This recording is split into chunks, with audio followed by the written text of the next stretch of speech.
Buenas tardes a todos, ¿qué tal? ¿Cómo están? Estamos muy contentos que puedan participar de estas lecciones de RAG de cada sábado. Simplemente antes de avanzar, como sé que algunos no pudieron estar desde el principio, quisiera hacer recordar que estamos en una serie de estudios sobre herramientas, lo van a ver en pantalla, herramientas para enfrentar la lucha cristiana. Y estamos tomando como base para nuestras lecciones el libro de los jueces, un libro conocido también, como lo hemos visto en estas clases, ¿no? El libro de los ciclos. Y bueno, para continuar, quisiera un poco repasar los personajes junto con la lección que nos deja la palabra de Dios. Por ejemplo, van a ver en pantalla, vimos el primer personaje, fue Otoniel. Otoniel me habla de la constancia, y la lección aquí fue que uno tiene que permanecer firme sin importar la circunstancia. A ver, Otoniel fue constante en los buenos tiempos y también en los malos tiempos de Israel. El segundo personaje fue Ahod, y aquí vemos la estrategia, y la lección que encontramos aquí fue que para vencer necesitamos tener una estrategia basada en la palabra de Dios. A ver, si mi lucha son malos pensamientos, una buena estrategia es recordar Filipenses 4:8. Memorizar un versículo por día, tener un tiempo de lectura, ocupar mi mente en las palabras de Dios, en las cosas de Dios, las cosas de arriba, porque esta misma dice con qué limpiará el joven su camino, y la respuesta es con guardar tu palabra. El tercer personaje que vimos fue Débora y Barak. Nos habla del compañerismo. Y acá, bueno, cada uno tuvo su propio taller, pero en sí mismo es el mismo tema. Y la lección aquí era que uno no puede luchar solo. A ver, Dios ha colocado personas a nuestro alrededor que quieren ser como Débora, o hay veces, o a veces hay gente cercana a nuestro que son como Barak. Y los impedimentos que nos ponemos no justifican nuestro fracaso. Día de hoy vamos a ver un personaje, nuestro personaje llamado Gedeón. Vamos a ver a Gedeón y la confianza. Tocamos este tema no porque Gedeón tuvo la confianza correcta, sino que todo lo contrario. Vamos a ver que tuvo miedos y Dios en cada etapa, llamámosle, obró en su vida para formar esto que llamamos confianza, que no es otra cosa que un reflejo de alcanzar la madurez en la vida espiritual. No, pero antes vamos a orar y quiero que todos me acompañen, así que vamos a orar. Amado Dios, amado Padre, te agradezco por este tiempo. Gracias, Señor, por el tiempo de tu palabra. Gracias porque nos has permitido tener estas lecciones y ver en cada momento, Señor, cada personaje. Y ahora por Gedeón vamos a pasar y oro para que también, Señor, puedas tocar nuestro corazón, para que nos ayudes a desarrollar esto de la confianza en nuestras decisiones y que seas tú, Dios, obrando y moldeando nuestro carácter. Te lo pido, Padre, todo esto en nombre de tu Hijo amado Jesús. Amén. Amén. Bueno, contexto, vayamos a Jueces capítulo 6. Ese es nuestro tema al día de hoy y la porción bíblica que nos toca, Jueces capítulo 6. Si estuviste haciendo la lectura semanal que dimos la semana pasada, seguramente eh, ya saben más o menos cómo es la historia. Bueno, todos están en Jueces capítulo 6. Levántame tu manito, tu dedo, por favor, así sé que estamos en la misma página. Bien, genial. Jueces capítulo 6. Vamos a abarcar aspectos de su vida que hacen al tema en cuestión de la confianza. Recordemos un poco qué pasó antes, ¿sí? Débora y Barak habían derrotado a los cananeos y ahora la tierra había reposado, como dice el versículo 31 del capítulo 5, 40 años, ¿no? Y la tierra reposó 40 años. Uno pensaría que Israel en este tiempo cambiaría, que en tiempos de paz todo está bien, que uno no tiene luchas. Sin embargo, nuevamente hacen lo malo ante los ojos de Dios. Dice versículo 1, fíjense, dice, los hijos de Israel hicieron lo malo ante los ojos de Jehová y Jehová los entregó en mano de Madián por 7 años. Y la mano de Madián prevaleció contra Israel, y los hijos de Israel, por causa de los madianitas, se hicieron cuevas en los montes y cavernas y lugares fortificados. Pues sucedía que cuando Israel había sembrado y subían los madianitas y amalecitas, y los hijos del oriente contra ellos, subían y los atacaban. Y acampando contra ellos destruían los frutos de la tierra hasta llegar a Gaza, y no dejaban que comer en Israel ni ovejas, ni bueyes, ni asnos, porque subían ellos y sus ganados y venían con sus tiendas en grande multitud, como langostas. Ellos y sus camellos eran innumerables, así venían a la tierra para devastarla. De este modo, empobrecía Israel en gran manera por causa de Madián, y los hijos de Israel clamaron a Jehová. Esta es la situación, esta es la situación de los hijos de Israel. ¿Y sabes qué? Tardaron 7 años en darse cuenta de la condición en la que estaban. Tardaron y se dieron cuenta tarde del desastre que había en la tierra. Cualquiera miraría a qué lugar y diría, no es la tierra que Dios me prometió, no es la tierra que mis padres me contaron donde fluía leche y miel. Más bien, la leche se iba, la miel era consumida por el enemigo. Sin embargo, escuchemos lo que Dios respondió a su clamor. Versículo 7. Y cuando los hijos de Israel clamaron a Jehová a causa de los madianitas, Jehová envió a los hijos de Israel un varón profeta, el cual les dijo, así ha dicho Jehová, Dios de Israel, yo os hice salir de Egipto y os saqué de la casa de servidumbre. Versículo 9, os libré de mano de los egipcios y de la mano de todos los que os afligieron, a los cuales eché de delante de vosotros y os di su tierra. Y os dije, yo soy Jehová vuestro Dios, no temáis a los dioses de los amorreos, en cuya tierra habitáis, pero no habéis obedecido a mi voz. El problema no era otro que la desobediencia a Dios.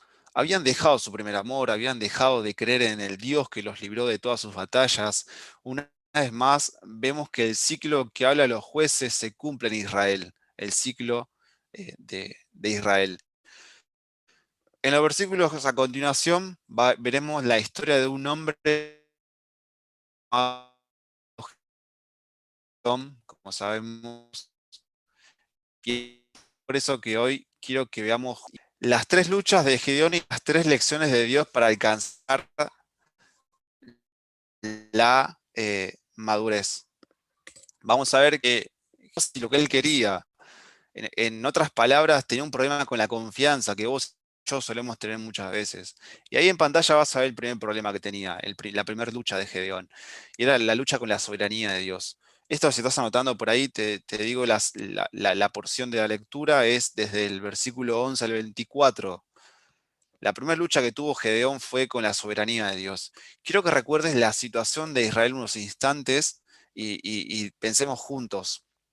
Invadidos por 7 años, no había comida, vivían en cuevas, cuando había cosecha veían millares de personas con tienditas y camellos que venían a arrasar todo. Una situación para nada agradable. Ahora yo te pregunto, ¿no es acaso esto suficiente para decir como estos días decimos, ¿dónde está Dios? Y si nos ama tanto, ¿por qué estoy pasando por esto? Y es en estas situaciones que Dios llama a Gedeón. Versículo 11. Y vino el ángel de Jehová y se sentó debajo de la encina que está en Ofra, la cual era de Joás, Abieserita, y su hijo Gedeón estaba sacudiendo el trigo en el lagar para esconderlo de los madianitas.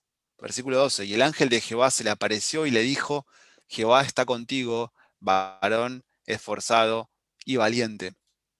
Y Jehová le respondió, Señor mío, si Jehová está con nosotros, ¿por qué nos ha sobrevenido todo esto? ¿Y dónde están sus maravillas que nuestros padres nos han contado diciendo, no nos sacó Jehová de Egipto? Y ahora Jehová nos ha desamparado y nos ha entregado en manos de los madianitas. Gedeón, dicho de otra forma, no podía salir, no podía caminar libremente, no era feliz, no podía cumplir sus planes. Quizás el sueño de todo israelita era crecer económicamente y tener tierras y ganado, familia, quizás. Él, sin embargo, no lo estaba viviendo. Ahora, esto parece curioso, pero ¿no te suena familiar esto? A ver, ¿no te suena un poco familiar el no poder salir libremente de casa, ver a tus amigos, no poder avanzar en tu vida, te sentís que estás estancado, vivís en tu habitación como en una cueva y cuando comienza a mejorar la situación viene el virus y hay una cepa arrasando con personas? Volvemos a la fase uno, el enemigo viene y nos quita un familiar querido. ¿No te suena familiar esto? Y seguro tanto vos, yo como Gedeón dijimos, ah, Señor mío, si Jehová está con nosotros, ¿por qué nos ha sobrevenido esto? Quiero que nos pongamos en el lugar de Gedeón unos momentos, ¿no? ¿Cuántas veces eh, nos enfadamos como él por la situación en la que nos encontramos ahora? Y seamos por momentos sinceros, el que no luchó con esto desde que comenzó la pandemia, ¿no? Que nos levante la mano, porque quisiera saber cómo lo hace. Todos nos enfadamos en un cierto grado sobre la situación en la que nos encontramos. Ahora, yendo un poco a lo que Dios dijo, ¿no? Quiero que prestemos atención a lo que Dios le dice a Gedeón. Y él no le dice de una, ve y sal a mi pueblo de los madianitas. Él no le dice eso, sino que le dice, versículo 12, fíjate ahí, al final lo leímos recién, dice, Jehová está contigo, varón esforzado y valiente. Esta es la lección que Dios nos deja, ¿no? Dios es soberano, ¿no? Y escucha bien lo que te voy a decir. Dios está más interesado en moldear tu carácter que en cambiar tu situación, ¿no? Te lo repito una vez más. Dios está más interesado en moldear tu carácter que en cambiar tu situación. Dios no le habla de la situación, sino de Él. Las situaciones no determinan nuestro estado o crecimiento. Fíjate un poco. Antes de los madianitas, Israel estaba disfrutando 40 años de paz. No obstante, su corazón no había cambiado. Había cambiado su situación, pero no su corazón. Y sin importar cuántos años de creyente tengas o cuánto tiempo estuviste en el campo de batalla, si no cuidas tu corazón, el pecado te va a alcanzar y te hará esclavo. Te sacará del lugar que Dios quiere para tu vida y lo peor, tardarás años en darte cuenta que estás mal. Dios nos ha dado su palabra y eso cuenta también en el Antiguo Testamento. Y a veces yo también en un momento quizás me lo planteé, a veces creemos que solo el Nuevo Testamento es para nosotros, que el Antiguo era el antiguo pacto, los judíos, digamos, y que no es para nosotros. Sin embargo, más equivocados no podemos estar, porque dice la Biblia que el Antiguo Testamento está para hacernos saber que nosotros también podemos caer y es por eso que tenemos que cuidarnos. Ahí leyendo un poco el Nuevo Testamento, 1 Corintios 10, 11 y 12 dice, y estas cosas les acontecieron como ejemplo y están escritas para amonestarnos a nosotros, a quienes han alcanzado los fines de los siglos.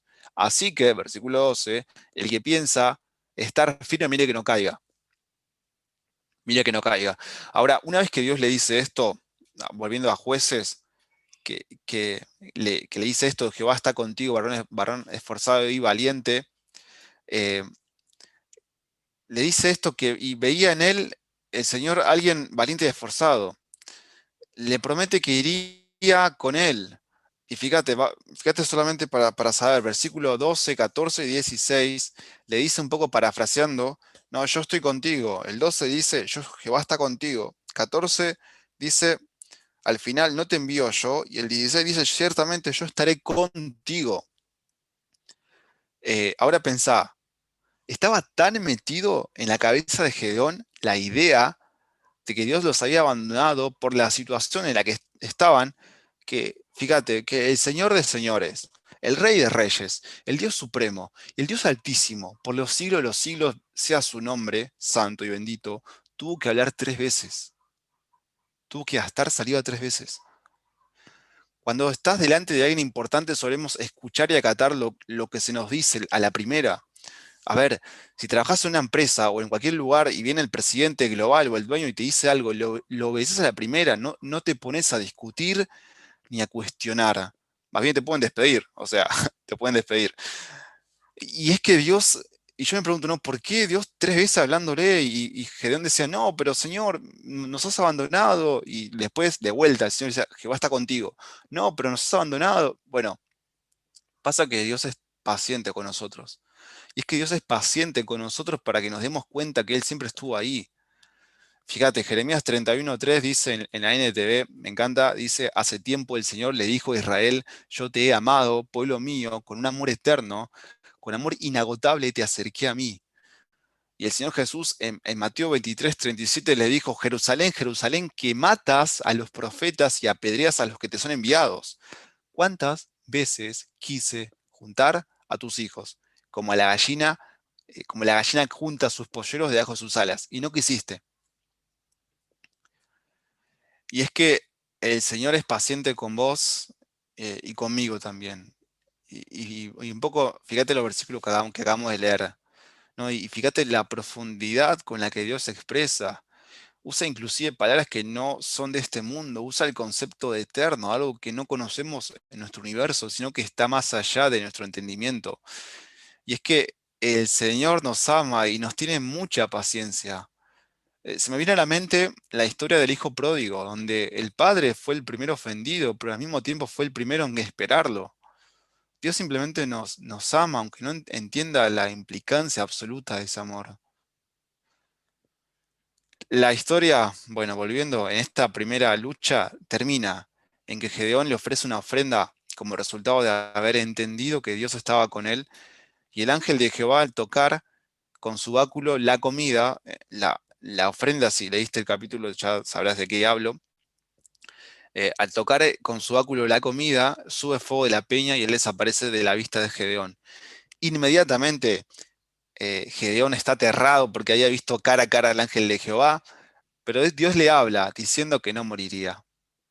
Gedeón entonces entendió, ¿no? Gedeón entonces entendió que no importa la situación, uno tiene que adorar a Jehová, ¿no? Y acompañado al versículo 24 de Jueces 6, acompáñame y dice, y edificó allí Gedeón altar a Jehová y lo llamó Jehová Salom, es decir, Jehová paz, el cual permanece hasta hoy en Ofra de los abiezeritas. Eh, Gedeón entendió que no importa la situación, uno puede tener paz, ¿no? Orando a Jehová, orando a Jehová.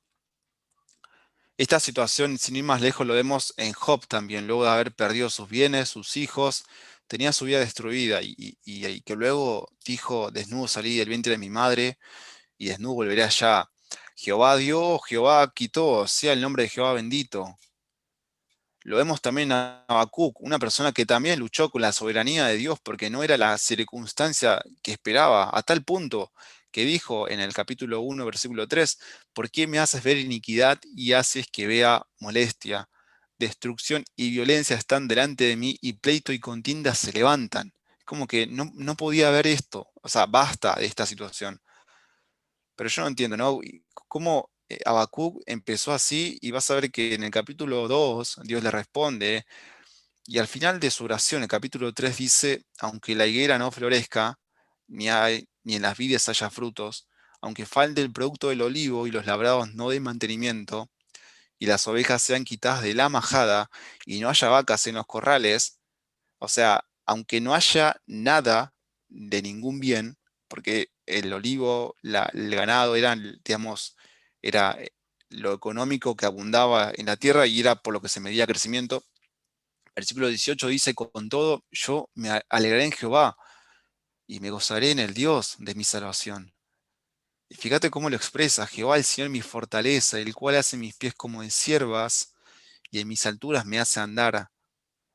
Ahora yo te pregunto, ¿no? ¿La situación cambió? No, de Gedeón no cambió la situación. Seguían todavía, pero sí cambió su carácter. Porque al entender que Dios es soberano y que está más interesado en moldear mi carácter que cambiar mi situación, encontramos paz, al igual que Gedeón. Al igual que Habacuc, al igual que Job, ¿no? Encontramos paz en él.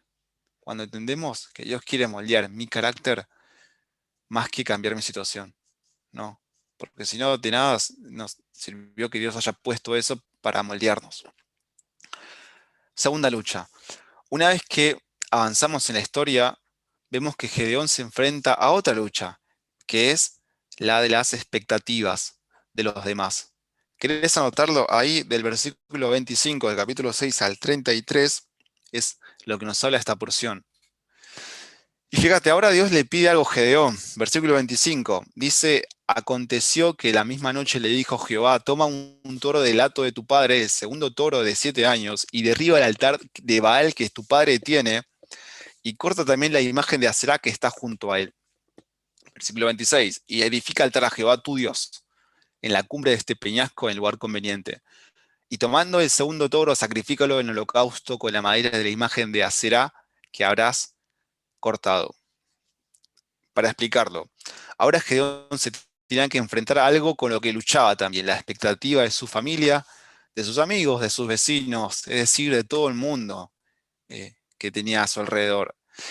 Y había vivido Gedeón varios años indiferente de Dios. Si su papá adoraba a los Baales y a Astarón no le importaba, le daba igual. No obstante, ahora su carácter era diferente. Había tenido su encuentro con Dios, había terminado con la convicción firme de que Dios es el Señor. Por eso Dios le pide que destruyera el altar de los Baales de la casa de su padre y que cortara la madera, que usara un toro para el sacrificio, que usara la madera como leña y que sobre todo lo hiciera en la cumbre donde todos pudieran ver que Dios es el Señor. Aquí la lucha es la expectativa de los demás frente a mi vida. Y la lección de Dios es que si quieres seguirme, tenés que entender que Dios es primero en tu vida. Si quieres seguirme, tenés que entender que Dios es primero en mi vida, en tu vida.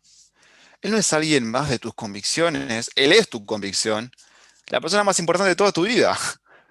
No le seguimos porque con Él nos va a ir bien, le seguimos porque Él murió por nosotros y solo en Él tengo vida eterna. Gálatas 2:20. Con Cristo estoy juntamente crucificado y ya no vivo yo, más bien Cristo en mí. Y lo que ahora vivo en la carne, lo vivo en la fe del Hijo de Dios, el cual me amó y se entregó a sí mismo por mis pecados, por mí. Ahora, un detalle a considerar. Si tuviera nosotros, ¿no? Si tuviéramos que levantar la bandera del Señor en alto, ¿sabes qué? No tendría que importarme lo que otros piensen, o si llegan a ofenderles el Evangelio. Fíjate, una frase interesante del autor, John MacArthur, que dice, no suavices el Evangelio, si la verdad ofende, deja que ofenda. La gente ha estado toda su vida ofendiendo a Dios, ¿no? Y la repito nuevamente porque me mató también, ¿no? No suavices el Evangelio. A veces creemos que el Evangelio puede ofender, entonces tratamos de acomodarlo. Y no, dice, no suavices el Evangelio. Si la verdad ofende, deja que ofenda. La gente ha estado ofendiendo, ha estado toda su vida ofendiendo a Dios. Ahora, volviendo a la historia de Gedeón, ¿qué hizo él? Versículo 27. Entonces Gedeón tomó 10 hombres de sus siervos e hizo como Jehová le dijo.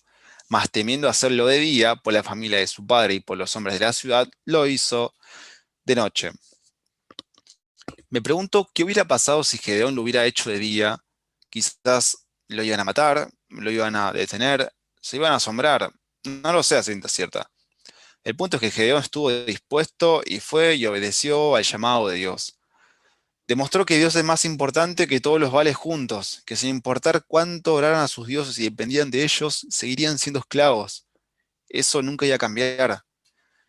Y yo sé que en estos días hay movimientos, hay personas que se oponen a Dios, incluso son amigos cercanos, amigos nuestros, seres queridos que amamos mucho, y quizás te parezca chocante pensar, digamos, y hablar diferente, pero debiéramos siempre decirnos en cualquier situación que ponga en duda nuestras creencias lo siguiente. Hechos 5:29, ahí Pedro y los apóstoles dicen, respondiendo, Pedro y los apóstoles dijeron, es necesario obedecer a Dios antes que a los hombres. Es necesario obedecer a Dios antes que a los hombres. La historia de Gedeón en esta porción termina en que todos al día siguiente se dan cuenta de lo sucedido. Quieren matarlo, pero su papá interviene. Y en lugar de matarlo lo llaman Jerobal, como decir que Baal contienda con él. Es como una maldición, ¿no? Como que te vaya mal, como que allá tú con él. Esto último nos enseña que obedeciendo a Dios, Él pondrá a las personas correctas que harán bien a nuestra vida. Porque al final el miedo que tenía Gedeón de que lo mataran, su padre intervino y sin, quizás era la persona menos pensada de Gedeón que lo iba a ayudar, lo ayudó, ¿no? Y obedeciendo a Dios, Él se encarga de poner a las personas correctas en nuestra vida. Ahora, la tercera lucha, llegando al final de la historia de hoy, vemos que todos los madianitas, amalecitas y los del oriente se juntan en un solo lugar para destruir a Israel. Y esta es la última lucha que tuvo que enfrentar Gedeón, ¿no? Y es la lucha con el fracaso. La lucha con el fracaso. Versículo 34, ahí hasta el final, hasta el 40, es la porción para esta parte. Y dice versículo Versículo 34. Entonces el Espíritu de Jehová vino sobre Gedeón, y cuando éste tocó el cuerno, los abiezritas se reunieron con él. Y envió mensajeros por todo Manasés, y ellos también se juntaron con él. Asimismo envió mensajeros a Aser, a Zabulón y a Neftalí, perdón, los cuales salieron a encontrarles. Y Gedeón dijo a Dios: si has de salvar a Israel por mi mano, como has dicho, y vamos a hacer una pausa acá, y quiero que, a ver, de vuelta, levante la mano que nunca luchó con el fracaso. eh, Porque todos en algún momento pensamos o creímos que nos iba a ir mal por emprender algo nuevo, y en este caso puntual por seguir el llamado de Dios. El fracaso suele a veces no dejarnos dormir, qué es lo que voy a hacer es una locura, quién me metió en esto, etcétera, etcétera, etcétera. Esto era exactamente por lo que estaba pasando Gedeón. A ver, hagamos un repaso de la vida de él hasta ahora. Había comenzado con la lucha de la soberanía de Dios, ¿no? Del por qué Dios en esta situación, si Él es tan bueno, por qué si es poderoso, pues vivimos esto, ¿no? Había pasado por esta lucha de la soberanía de Dios con las situaciones, y fue Dios quien lo ayudó a avanzar. En segundo lugar, luchó con las expectativas de los demás, y Dios le enseñó que Él es el primero y quien lo cuidó. Ahora se enfrenta a esta tercera lucha. Creyó realmente que iba a fracasar. En los primeros versículos pareciera que todo va bien, pero en el versículo 36, Gedeón consulta a Dios, ¿no? Si has de salvar a Israel por mi mano, como has dicho. Eh, y fíjate, ¿no? El condicional, si has de salvar, y después, como lo has dicho. ¿Acaso Dios no cumple lo que dice? ¿Acaso Dios, si promete, eh, él va a fallar? ¿Acaso sus promesas se pierden o envejecen con el tiempo? ¿No? Eh, y viste cuando estuviste orando por algo hace bastante tiempo, viste cuando orás por algo hace tiempo, o sea, a ver, puede ser días, semanas, meses, años inclusive, y luego Dios se hace tan visible y te responde que sí, pero al momento de avanzar y dar ese último empujón, dudás. ¿No te pasó eso? Cuando al principio decís, sí, sí, Dios nos va a ayudar, pero luego como que te cae la ficha incorrecta y decís, Dios, ¿de verdad? Esto le pasó a Gedeón, y hablando en lo personal, también justo esta semana me pasó un poco lo mismo. Estuve orando por algo hace tiempo, y tiempo, y cuando se van dando las cosas me pregunté, ¿Dios de verdad? ¿No? ¿Dios de verdad? Y bueno, sigamos la historia y luego hablamos de lo mío, ¿no? Un poco para no irnos de tema. Entonces Gedeón le pide unas pruebas a Dios, de que él estaría con él en la batalla, ¿no? Le dice, 36, y Gedeón dijo a Dios: si has de salvar a Israel como has dicho, he aquí que yo pondré un vellón de lana en la era, y si el rocío estuviera en el vellón solamente, quedando seca toda la otra tierra, entonces entenderé que salvaré él por mi mano. Dicho. Ahora, parece imposible lo que Gedeón le está pidiendo a Dios. A ver, que el rocío, esa cosa que vemos en los campos y en el patio en las mañanas, que moja todo, te moja todo el pasto. A ver, no se puede caminar bien si se tenés zapatos. Ahí en Monte, por ejemplo, recuerdo que en la mañana una vez fui con zapato y se me mojó todo. Eh, Dice que ese rocío, dice que Gedeón le pidió que solamente moje el vellón, y te quiero mostrar un poco qué es un vellón. Ahí es como una lana también, un vellón, y le dice que moje solamente eso y que el resto de la tierra estuviera seca. Ahora, ¿cómo se hace eso? No tengo ni idea, pero sigamos leyendo. 38. Y aconteció así, pues cuando se levantó de mañana, exprimió el vellón y sacó de él el rocío, un tazón lleno de agua. Mas Gedeón dijo a Dios: no se encienda tu ira contra mí, si aún hablaré esta vez, solamente probaré otra vez con el vellón. Te ruego que solamente el vellón quede seco y el rocío sobre la tierra. 40. Y aquella noche lo hizo Dios así. Solo el vellón quedó seco, y en toda la tierra hubo rocío. Al día siguiente, ¿qué pasó? El vellón estaba mojado y la tierra estaba seca. Ahora, ¿entendió Gedeón que Jehová estaba con él? ¿No? Pregunta, con la primera. Eh, no, a ver, ¿cómo lo sé? porque luego le pide algo más raro, ¿no? Que la tierra esté mojada y el vellón seco. Ahora yo pregunto, ¿no? ¿Cuál es la lección aquí que nos enseña? ¿Cuál es la lección de Dios que nos da para nuestra vida? Y la lección que tenemos aquí es que con la lucha del fracaso, la lección es que Dios es todopoderoso. A ver, que para Dios no hay imposibles, porque que Él, perdón, que Él, porque es paciente y nos ama, nos demuestra de muchas formas que no nos dejará y que si te dijo que sí, es un sí, listo. Y también yo estoy convencido y con temor lo digo, que si Gedeón hubiera hablado una tercera vez y hubiera pedido que el rocío estuviera en el medio de la tierra y el cielo, de forma tal que tanto la tierra y el vellón quedaran secos y Gedeón pudiera tocar con su mano el rocío, yo realmente estoy convencido que el Señor lo hubiera hecho. Y es que a veces somos tan cabeza dura al no entender que un sí es un sí, ¿no? Y a veces la indecisión nos juega en contra. El otro día leí una frase que decía lo siguiente, ¿no? Y me pareció interesante. No tomar decisiones es una decisión, y dice, y la indecisión es la peor de las decisiones. No, de vuelta, no tomar decisiones es una decisión y la indecisión es la peor de las decisiones. La historia termina en que Gedeón va al campamento de los madianitas con fura, porque tenía miedo, inclusive fue con alguien, porque tenía miedo de ir solo. Y escucha en ese campamento de uno de los madianitas que tuvo un sueño, ¿no? Que tuvo un sueño eh, al que atribuyó que no era otra cosa que Gedeón derrotándolos. Mira qué interesante. He aquí la tercera prueba de Dios. Dios es tan poderoso que hizo que el enemigo tenga un sueño y que el amigo interpretara según el plan de Dios para que Gedeón supiera que Dios entregó a sus enemigos en sus manos. ¿Te diste cuenta? Qué loco. Dios le dio un sueño al enemigo y le permitió dar la interpretación correcta al compañero, que también era su enemigo, para que Gedeón en ese momento escuchara, porque Dios le mandó, para que en ese momento Gedeón escuchara que Dios estaba con él. Y ahora, un poco las luchas que vivimos, la lección, ¿cuál es la conclusión? ¿No? La conclusión que quiero dejarte es en el siguiente versículo. Jueces 7:15. Le dice, no, te lo leo al principio, cuando Gedeón oyó el relato del sueño y su interpretación, adoró.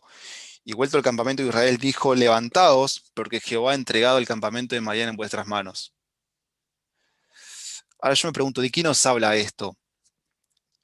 A ver, nadie se enfrentará a tus luchas más que vos.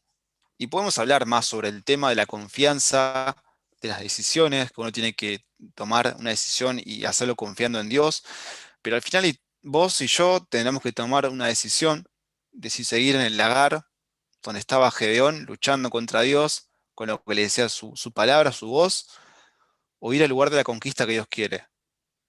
Está en vos de quedarnos en el lugar del vellón, ¿no? Cuando ya dimos pasos de fe, llamamos a la gente, movimos todo, de quedarnos ahí o levantarnos y tomar la victoria que Dios me da, ¿no? Y es tu decisión, es mi decisión.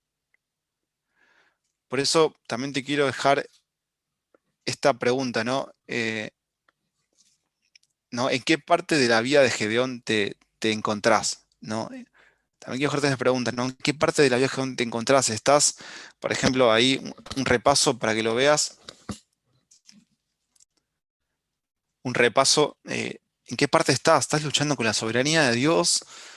¿Ya pasaste quizás esta etapa? ¿Estás en las expectativas? Bueno, entiendo que eres poderoso, Señor, que eres soberano, que quieres moldear mi carácter, lo estás haciendo, pero ahora tengo miedo de lo que piensen los demás, que vayan a decir, todos, familia, amigos, todos. O estás ya en el último, bueno, ya está, Dios es soberano, Dios es primero, pero tengo miedo de fracasar, ¿no? Tengo miedo de fracasar, ¿no? Y las lecciones ahí las vemos, ¿no? Dios es soberano, Dios es primero, Dios es todopoderoso, ¿no? ¿Y qué decisiones tenés que tomar el día de hoy? No sé por qué circunstancia estás pasando, solo sé que si tu padre te ama, él no va a destruirte, sino moldearte. Y también te pregunto, y me pregunto a mí mismo, ¿no? es mi confianza, es tu confianza y fe en Dios, tal que a pesar de la circunstancia del lodo, del abismo, del valle de sombra de muerte en la que te encontrás, podés decir como el salmista, ahí en el capítulo 46 de Salmos: Dios es nuestro amparo y fortaleza, nuestro pronto auxilio en las tribulaciones. Por tanto, no temeremos aunque la tierra sea removida y se traspasen los montes al corazón del mal. No, ¿es tu confianza así? Solo alguien que ha sido moldeado por el Señor puede decir esto, ¿no? Y también es curioso los salmos, si te pones a leerlos, porque las más hermosas poesías y cantos surgen luego que el salmista haya experimentado el dolor y el quebranto, ¿no? ¿No? ¿Qué decisiones tenés que tomar el día de hoy? ¿Qué decisiones tenés que tomar el día de hoy? Recordá que Dios no te destruye, Él te moldea para que llegues a la madurez y tengas una vida de victoria, ¿no? Amén. Y oramos. Amado Dios, amado Padre, te agradezco, Señor, por este estudio. Gracias por tu palabra, Dios, y también por Gedeón. Gedeón, todos hemos actuado como Gedeón, hemos pataleado, hemos luchado. Si nos hemos enfadado, enojado de por qué esto, por qué aquello, por qué me acontece esto, por qué me pasa, por qué estoy pasando por esto, no es justo. Sin embargo, Dios, tú nos hablas y nos dice que Él es soberano. Quizás estamos luchando con la segunda, digo, las expectativas de los demás, de mis amigos, qué dirán, mi grupo. Y ahí, Dios, la lección es simple. Tú eres primero en nuestra vida, eres el centro de nuestras decisiones y aunque quizás estamos en la tercera, Padre, estamos luchando con el fracaso de voy a fracasar, me va a ir mal, ¿qué estoy haciendo? Y ahí, Dios, tu poder se manifiesta y eres poderoso. Señor, sé que si has obrado en el vellón una vez, lo harás otra vez. Y sé que inclusive puedes hacerlo aún más difícil una tercera vez. O aunque parece imposible, le das un sueño a alguien que, como la historia de Gedeón y la interpretación para que justo en ese momento Gedeón pasara y escuchara. Y todo lo haces, Padre, para que moldees nuestro carácter de principio a fin y podamos tener confianza en que tú nos vas a guiar a la victoria.